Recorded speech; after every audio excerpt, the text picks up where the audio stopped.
আওয়ামী লীগ এখন সেই corona virus সেই শক্তিশালী ভাইরাস হয়ে গেল কিনা, যার জন্য তারা মাঠে নামবে, জন্য সাধারণ জনগণকে তারা বাসায় থাকতে বললো, গাড়ি ঘোড়া না চালাতে বললো। আবারও এসেছে সেই আতঙ্ক চড়ার জন্য, এই লকডাউন হ্যান ত্যান এইসব বলে এটা একটা আতঙ্ক চড়া আর কিছু না। আমরা আসলে এদের এই কর্মসূচিটা কি জন্য সেটা এখনো বুঝতে পারতেছি না, এরা কি চাচ্ছে। আর সবচেয়ে বড় হাস্যকর কর্মসূচি, এই কর্মসূচির নাম হচ্ছে লকডাউন।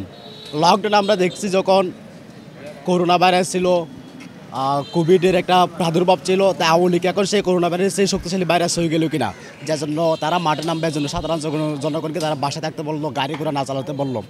সে যাই হোক, আমরা মনে করতেছি এই পতিত আওয়ামী লীগ, এই স্বৈরাচার পেশিবাদী আওয়ামী লীগ আর কখনো বাংলাদেশের মাটিতে সাধারণ জনগণের মনে কখনো স্থান নিতে পারবে না।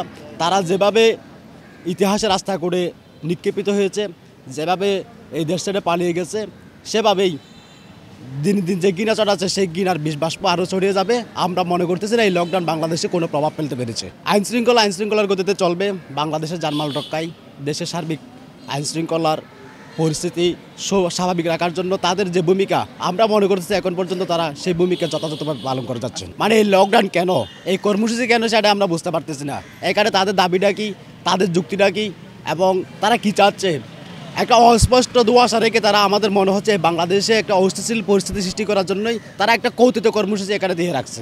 আওয়ামী লীগ গত 15 বছর আতঙ্ক চড়িয়েই, বাংলাদেশের জনগণের মনে ভীতি চড়িয়েই একচেটিয়াভাবে তাদের পেশিবাদী রাজত্ব কায়েম করে গেছে। আবারও এসেছে সেই আতঙ্ক চড়ার জন্য, এই লকডাউন হ্যান ত্যান এইসব বলে এটা একটা আতঙ্ক চড়া আর কিছু না।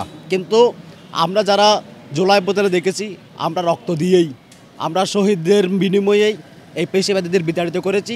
সুতরাং এই আতঙ্ক আর আমাদের বা বাংলাদেশের জনগণের মনে কোনো প্রকার বিন্দুমাত্র প্রভাব ফেলতে পারবে বলে আমরা মনে করি না।